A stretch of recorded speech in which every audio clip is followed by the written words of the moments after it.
Hey guys, look, this is the final episode, I promise, of God's Jailbreak, going over the story of the Exodus out of Egypt. Now, all these plagues start happening, okay? The first one is the river turns to blood. The second one is the frogs. The third one is lice. But next you got flies.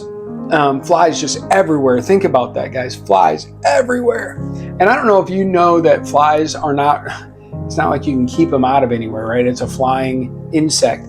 But God does, I want to point out, God does separate the children of Israel from the children of Egypt at that particular plague. So he also does it with the cattle when the cattle fall sick. And then we got boils. In Exodus chapter 9, verse 13 through 17, God is telling Pharaoh, hey, look, I put you here.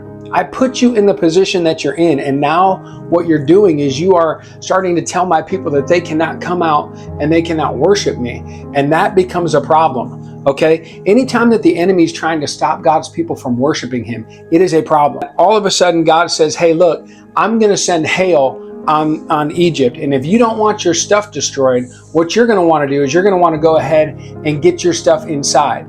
Now, there were some Egyptians that actually took heed to that and spared themselves a little bit of damage, okay? But for the most part, it was just on everything.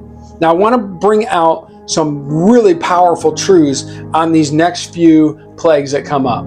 As God began to attack everything that they worshiped above him. They used to worship the Nile River. He turned that to blood. They worshiped the things that were creation, right? So the frogs, the flies, the cattle, all this different stuff. Then he starts hitting them where it hurts in their own flesh with the boils. And he starts destroying their livelihood with the hail and the things of that nature. But the Bible does say that it was not time of harvest yet. And so God's next plague is the locusts, because now it is time of harvest, meaning now the barley and everything is at full bloom. And so he sends a massive influx of locusts over this country, and it destroys the rest of everything that they thought that they would maybe have. And God sends the locusts in to finish that off.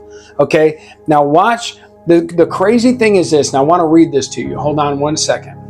So check this out. Exodus chapter number 10. Verse number 11. He tells Moses, he said, why don't you and the men just go and worship? Leave your women, leave your children back here with us. You guys can go a little ways out, not 3 days journey, but you can go a little ways out and you can do your worship, and then you can come back in.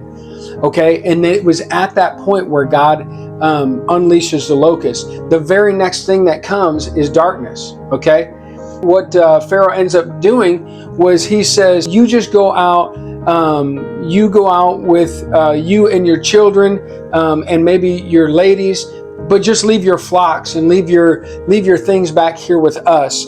And so God sends 3 days of darkness. But think about this. The enemy always wants to keep his claws into something that is important to you, to try to continue to manipulate, even from a distance, the distance that you can go in your worship to God. I want you to pick up on that point. That point is so crucial in this text that is very, very powerful to your spiritual walk today. Okay, let's go on. One more plague here. Okay, so this final plague was going to be it. God says, I'm going to hit Pharaoh where it hurts. I'm going to send the death angel into Egypt, and the firstborn is going to be killed of every family in Egypt. Now that includes Israelites, if they did not follow the directions.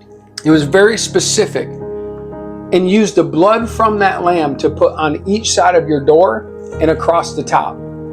And that when the death angel would come into that place, when he would come into Egypt, if he saw the blood applied, he would pass over and death would not come to that house. Now, we've heard it preached all the time, guys, but that is the importance of the blood of Jesus Christ. That is the importance of having that blood applied to your life. It's very important that you follow the directions. If they didn't follow the directions, if they did not consume the entire lamb, guys, it wasn't for them to decide, yeah, I'm full. I've had enough of this lamb. And so we're just going to leave the rest of it sit there to wait until morning. No, they had to consume the entirety of the Lamb. You had to consume it all. And whatever you didn't consume would be consumed in fire. And you had to eat it with your sandals on and your waist girt about you. Meaning, I got to be ready to move. Guys, the revelation of the Lamb is an incredible revelation once you dig in and get understanding on it, okay? Drop me a note in the comments. Let me know if you'd like to talk more. I'd love to talk to you about it. But the crazy thing is as Israel came out of Egypt, the Bible tells me that they were instructed to borrow fine jewelry, gold, silver, precious stones. Why? Because God was getting ready to build a church in the wilderness. God was getting ready to bring a people out and was getting ready to tell them how he wanted to be worshiped in the wilderness. And it was going to require some things of them. And so understand this, that when they left Egypt, they left bogged down with riches. God's not trying to have you come into his kingdom and be worse off than when you were in Egypt, okay? But there are some things that you're going to have to do his way. Guys, I hope you've enjoyed this series. Man, I hope it's been a blessing. I'm going to continue to do these. Drop me a note, drop me a like, subscribe, whatever. I just want to be a blessing to you. Have a great day in the Lord, and we appreciate you. Love you. Bye-bye.